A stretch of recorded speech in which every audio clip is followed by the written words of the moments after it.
Our Father, O gracious Lord, O Heavenly Father, we come to you once again this evening, O Heavenly Father, just to tell you thank you.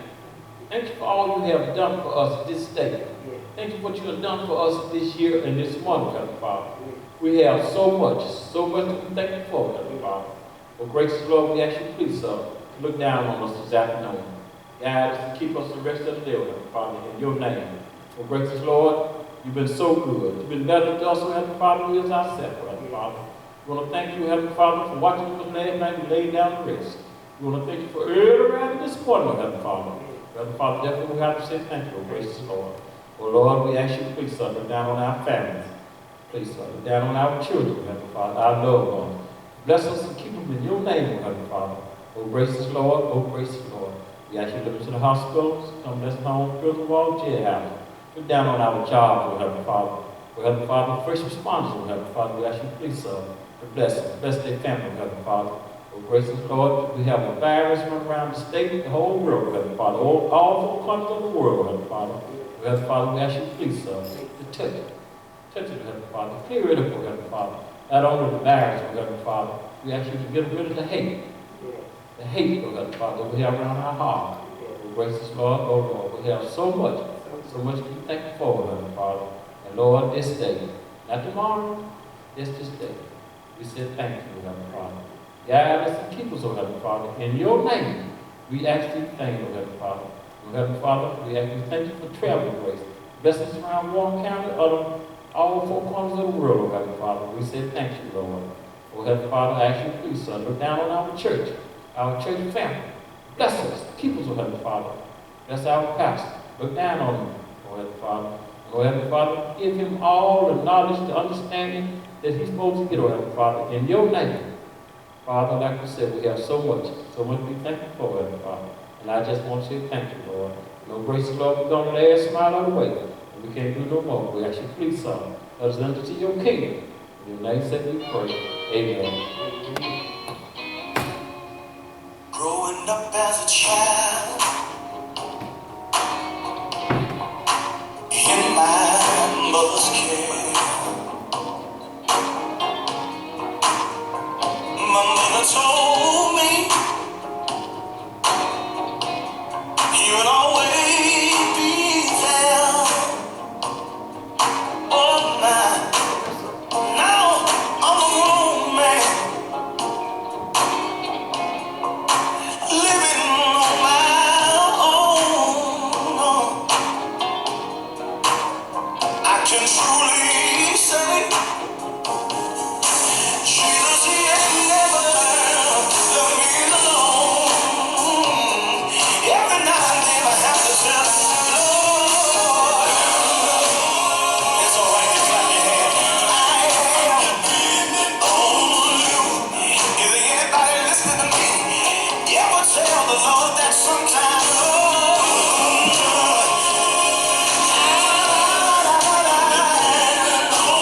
I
He has a ram in the bush. Once again, we just thank God for this opportunity. And I don't know whether you have noticed or not, but half of this year is already gone. Amen. This is the halfway mark for 2020. But God is still in charge. I want to ask you to keep a couple of let's keep our church family lifted up in prayer, simply because I have gotten messages this morning that not only did the devil angel ride in our church family, but Sister Ruby Parker, she's in the hospital. Her brother passed. And then there was other members that are sick. And we want you to keep them lifted up in prayer. Amen? Amen. Amen. Matthew, the 26th chapter, 14th through the 16th verse, the 20th through 25th verse from the New King James Version of the Bible. Then one of the 12, called Judas Iscariot, went unto the chief priests and said unto them, What will you give me, and I will deliver him unto you? And they covenanted with him for 30 pieces of silver. And from that time he sought opportunity to betray him. Now, when the evening was come, he sat down with the 12. And as they did eat, he said, Verily I say unto you, that one of you shall betray me. And they were exceedingly sorrowful, and began every one of them to say unto him, Lord, is it I? And he answered and said, He that dippeth his hand with me in the dish, the same shall betray me. The Son of Man goes as it is written of him, but woe unto that man by whom the Son of Man is betrayed. It would have been great for that man had he not been born. Then Judas, which betrayed him, answered and said, Master, is it I? And he said unto him, Thou hast said. We want to talk today about guess who's coming to dinner. All right. I go back to prior to the coronavirus, how we used to frequent houses and how we used to sit down and eat and be merry. Yes, sir. I think about my family. Yes, sir. And when you're talking about one thing, we might not serve the Lord like we should, but it's one thing that my family can do. We can eat. Yes, sir. A lot of faces would be at the gatherings that I didn't know, but I don't know. And they would come up to me, hey, Uncle Boo, and whatever, and I'll speak to them, but not knowing who they were. So today we're going to talk about guess who's coming to dinner. When you invite people to your house to sit down at your table and eat, do you know who they are? I want you to think about that. Here we are looking at situation was Jesus had made his last trip into Jerusalem. And he had told his disciples, he said, I need to sit down and eat with you. All right. Little did they know that that would be the last time on earth that they would have the opportunity for all 12 of them to sit with Jesus and eat a meal. talking about the Last Supper. I remember when I was a boy growing up, very seldom did I ever hear my mom talk about breakfast. But I often heard her talking about the dinner meal and the supper meal. I can remember when she used to keep us up late hours of the night to have supper.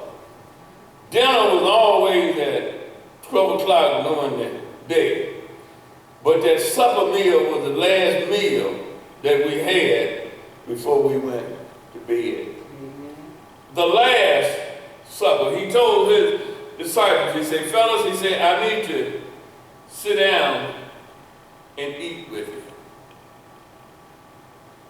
But Jesus knew who was at the dinner table with him. Are you going to help me? He knew from Jump Street that the devil was sitting at the dinner table or at the supper table with him. Oh, he knew it because, well, Reverend Harris, how can you say he knew it? Because the God that I serve, he's omnipotent. He knows everything. But let's get off into this Judas. I hear folks say all of the time, and those who I can correct, I correct them. You hear folks say all of the time about money is the root of all evil. That's not what the Bible says. The Bible don't say nothing about money is the root of all. The Bible says the love of money is the root of all evil. And you got to, and people do some strange things.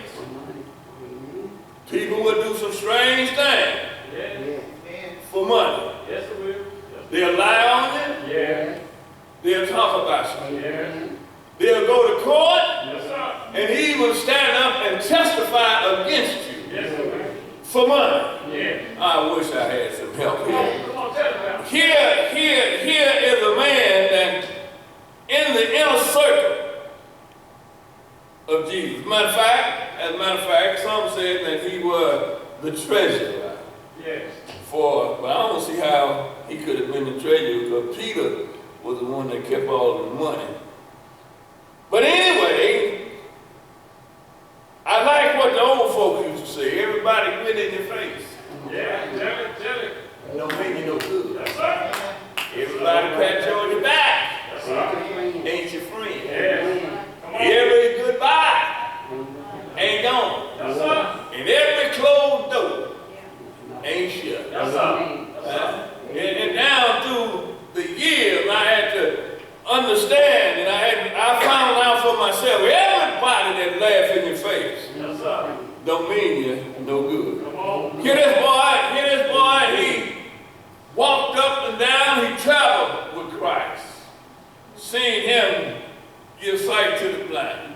Seen him heal a man with a paralyzed hand. Witnessed Christ going into the cemetery and raising the dead. He went into Peter's house and he raised his grandmother, his mother-in-law. He raised Jairus' daughter. He was right there. But for 30 pieces of silver, greed, he told the priests or the Pharisees and the Sadducees, that group that hated Christ. He said, I'll give them to you. He said, well, I can give them to you. They're just like my nephew. If I got caught in a situation and they didn't know who I was, and they told Harris to say, either Harris would tell him, say, I know who he is. That's my uncle. He said, I know who he is. He said, you know what? I can take you where he lives. I'll give him to you. Judas. For 30 pieces of silver, he turned Christ over to a hostile environment.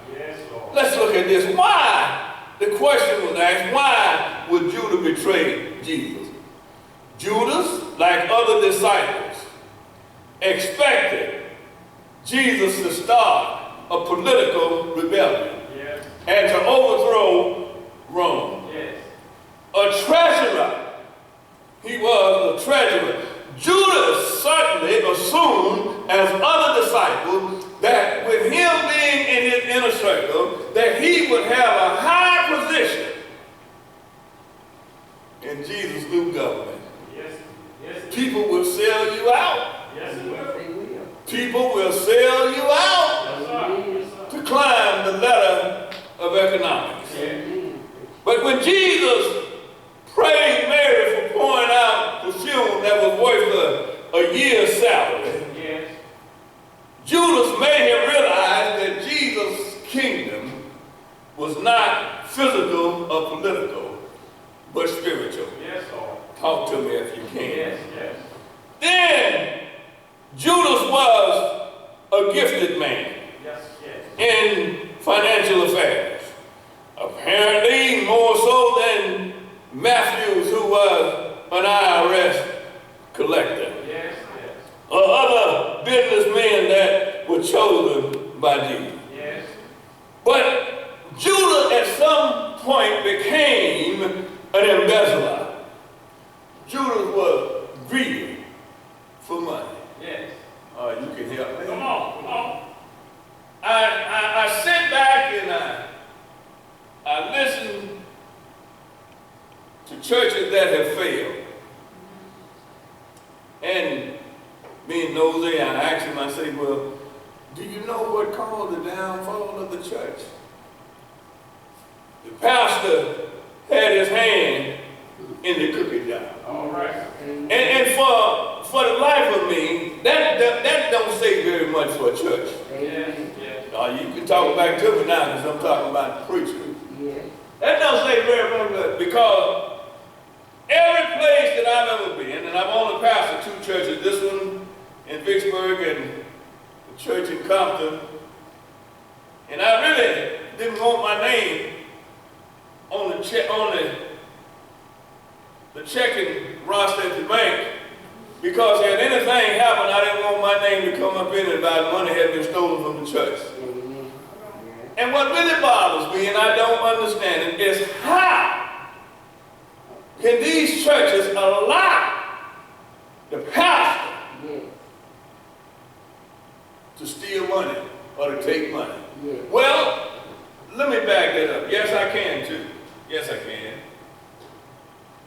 Because if a pastor is the founder of the church, and he established the church, then he has a lot of leeway and a lot of say-so in the structure of the church. But there's no way, there is no way that I could serve as a pastor of a church and have my hand in the cookie jar. See, because I take what I do, I love what I do, and I do what I love. And for me to stand in the pulpit and proclaim myself to be a pastor, I can't steal from the Lord. I wish you'd talk back to me. Judas' heart was filled with lust for more instead of filling it with Christ. Yes, Lord. He was greedy. He went too long without repenting and letting Christ in his life. Yes. And the devil was able to fill his being. All right. The devil blinded and took control over Judas' thoughts. Therefore, Judas was able to justify his betrayal in his own mind. Yes. He was, after all, helping the religious of that day, as well as helping himself. All right. But you hear me say a lot of times that when Jesus died, or when they killed Jesus, they were doing the right thing. All right. but they were doing it for the wrong reason. Yeah. Judas was one that was supposed to have loved Christ. Yes. But when push comes to shove, and you start waving them dead presidents in folks' face, Yeah. they do some strange things. Amen. Oh, I see what, I look at what we're facing with now with the police department. Yes. If you get the opportunity to watch this movie, it's called Black and Blue. And I encourage you to watch that movie. The situations in the world today, I heard it was on television now, it wasn't natural, but it's very prevalent. The police, when they caught him, he says the dope dealer is making more money Yes. selling dope and breaking the law than I'm making protecting the law. Yes. Well, first of all, sir, you in the wrong business. Yes. Yeah. Greed, when they talking about when folks walk up on a stash. And I often ask myself, I can't lie to you, I'm in the pulpit. What would happen if I walked up on a stash So much. or cash Yes. or money? You know what you want to do. And I want you to ask yourself that question. Yeah. What would you Do. What would you do? Yeah. Imagine how tempting it is for an individual to walk up on a whole stash of money, and they have been poor all of their life. Yes. Nobody around, and that money is right there. Think about it. And I look at some of these officers. It's very tempting It is. because it's what? It's that almighty dollar. Let's move on. Let's move on. All right. Judas, greed and desire for money and the status could not be realized if he followed Jesus. Yes. But Judas didn't follow Jesus. Judas instead betrayed him for money. Yes, it did. And for favors he thought that he was going to get All right. from the leaders. Yes. You going to talk to me? Come on now. Well, what do you mean, Harris? When he found out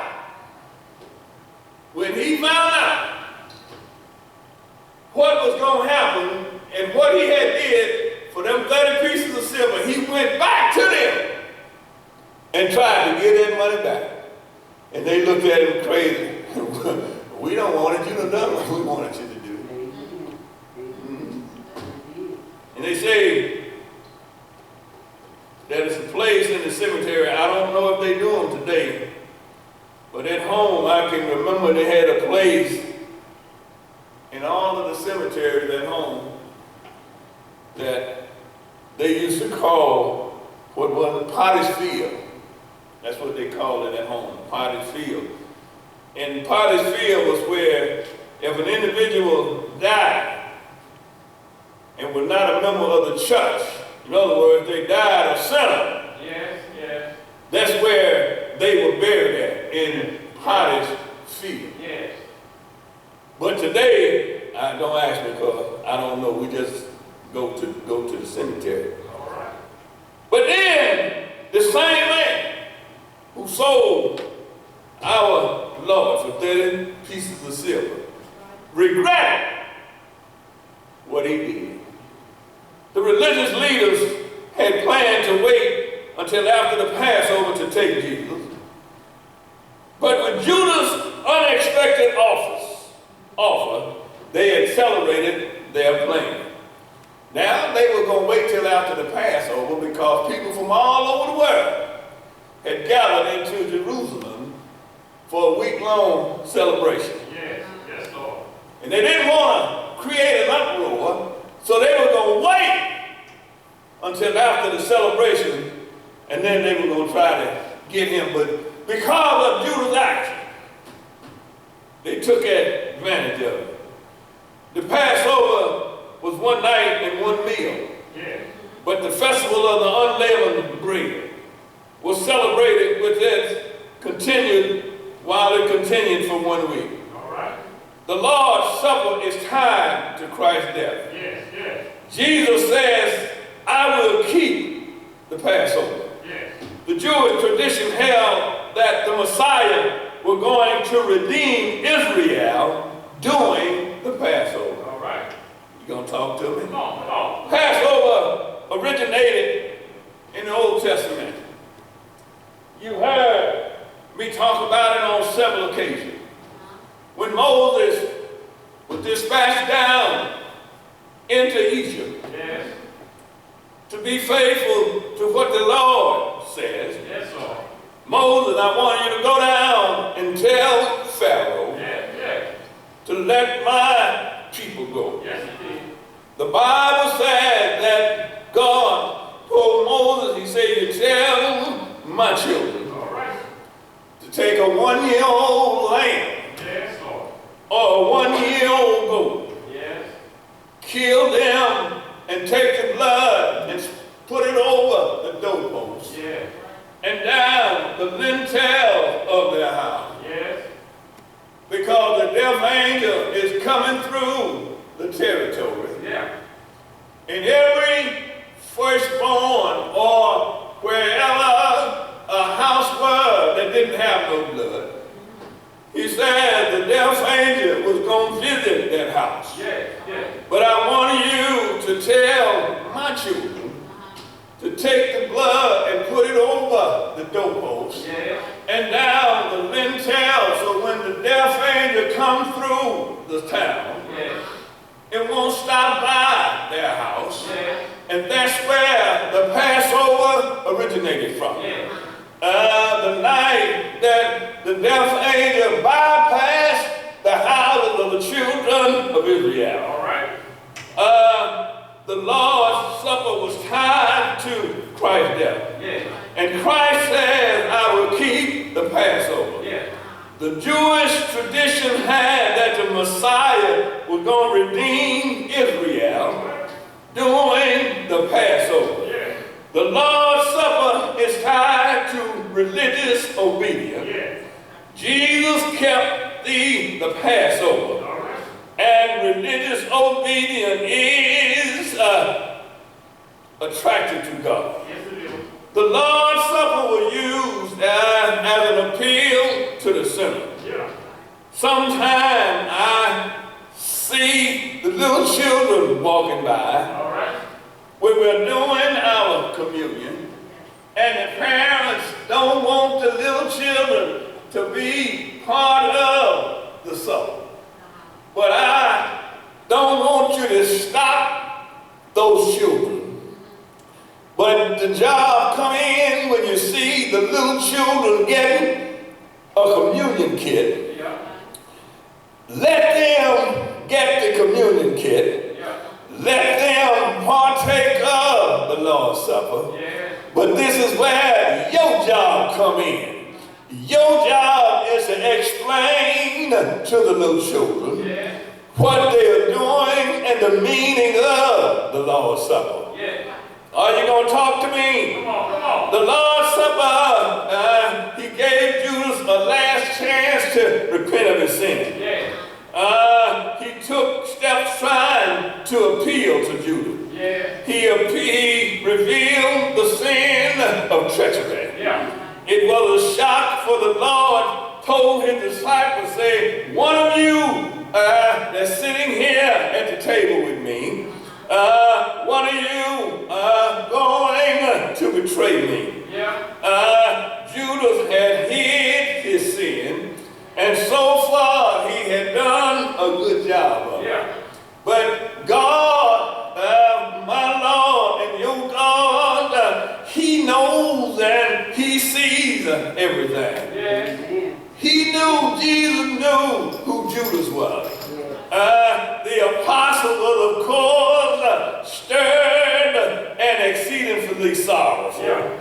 For when Jesus told them, say, one of you that's sitting here with me tonight. Yeah. One of you are the one that's going to betray me. All right. And I can imagine that they all started looking at one another and asking the question, why is he saying this? Yeah. But I want to let you know you need to be careful today as who you let sit at your table and stretch their feet out. Yeah. Everybody that comes to your house Amen. to sit down and eat with you Yes. don't mean you no good. Come on, Pastor.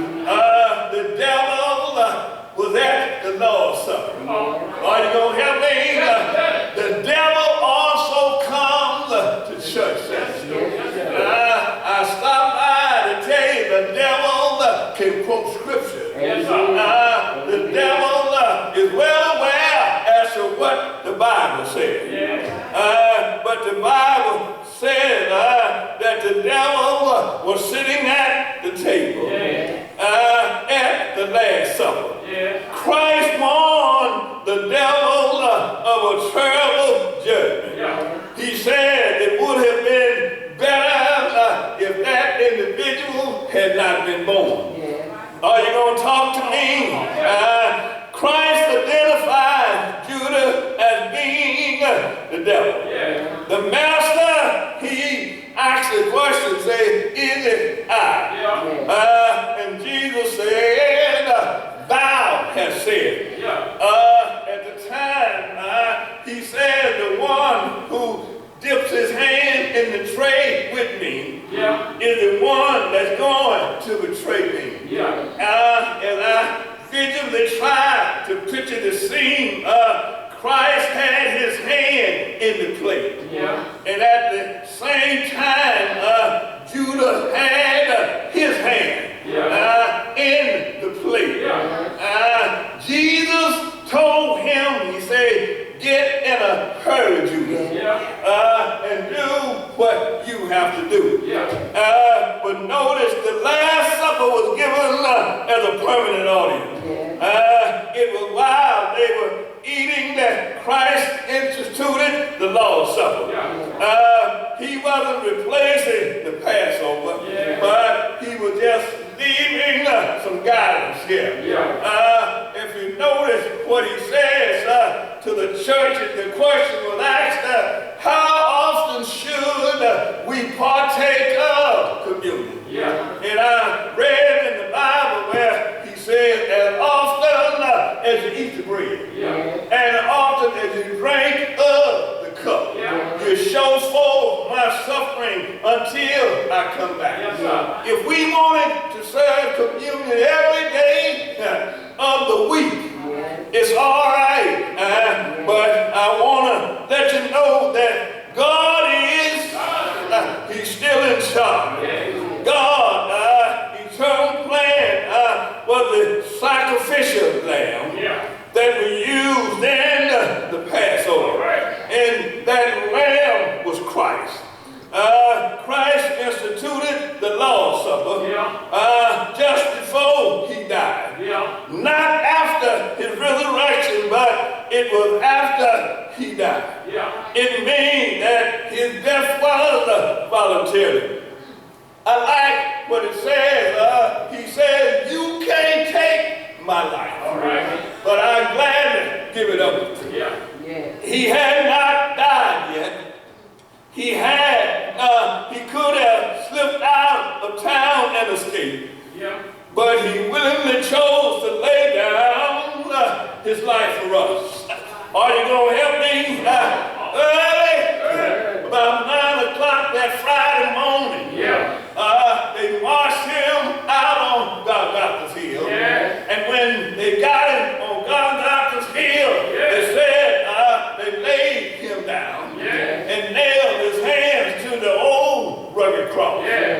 Nailed his feet to the cross, pierced him in his side, and blood and water come streaming out. Water for cleansing, and the blood for salvation. He died. Help me say he died. He died. He died. That Friday, went in the ground, stayed there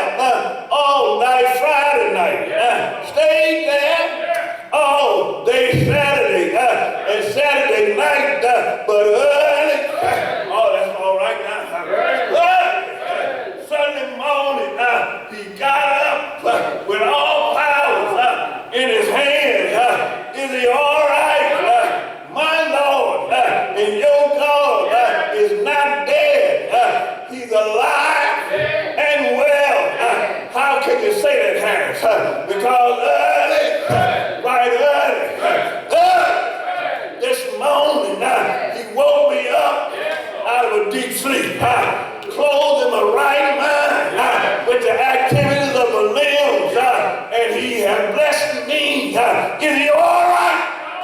Is he all right? Is he all right? If you know he's all right, let me hear you say yeah. Say yeah. You're all right. Guess who's coming to dinner? Yes. Jesus knew that the devil himself Yes. was sitting at the table Yes. with him. Yes, Lord. Everybody come through that door back there. Amen. It's not coming for the right reason. Amen. But I'm going to preach Yes. anyway. Yes. Don't stop him at the back door. Yes. Bring him up to the front. Yes. Amen. Because I may be able to preach the hell out of him. Yes. Amen. Because the God that I serve Yes. is a good God. The God that I serve, he's able. But I just want you to know, everybody Yes. laugh in your face, Thank you, friend. ain't you free? Amen. Everybody pat you on your back, Thank you. don't mean you no good. Amen. And every goodbye Yes. ain't gone. Yes. But it's one thing that I know for sure. Yes. One of these old days, Yes. they got to cross Yes. the Jordan River. Yes. And when the gates swing over, Yes. they the one got to walk in. Amen. God bless you. God keep you in our prayer.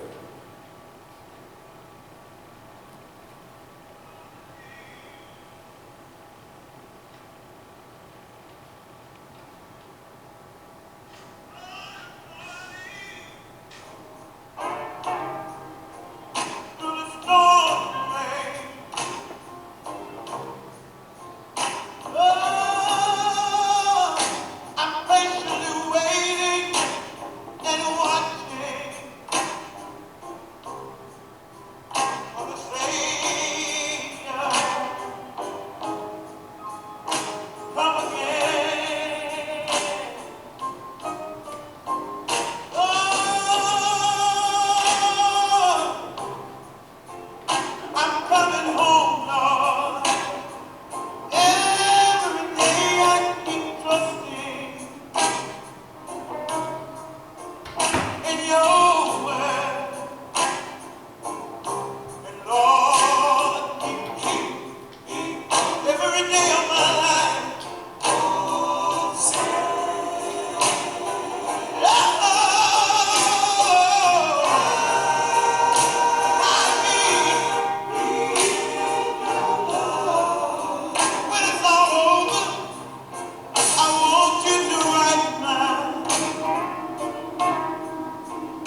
want you to go home and I want you to call them and tell them we will be serving communion on tomorrow from 11 to 12. Same way we've been doing it. The deacons and I will be up on the upper level. They come down, drive past, get their communion, and be dismissed. Amen? We want you to keep our country and our leaders lifted up in prayer because we are living in some terrible time. They are trying their level best to take us back to where our foreparents came from. But the God that I serve is an able God. Father, we have come to the end of this communion, and we just say thank you. Thank you for these your children who are under the sound of my voice. Bless each home that's represented here today. Go with us and stand by. The officers of this church, we ask that you would bless them. All of the members, we ask that you would bless them. Keep your arms around me. Touch my feeble body. I want you to know that we love you and we thank you. Those in the hospital and the nursing home, the bereaved family, go with them and stand by. And then on tomorrow, as we go through our communion ceremony, ask that you would bless us. Take care of those who will be traveling. Go with us and stand by. We'll be so careful to give you all the praise because we love you and we thank you. It's in your son Jesus' name we pray. Let us all say amen. Amen.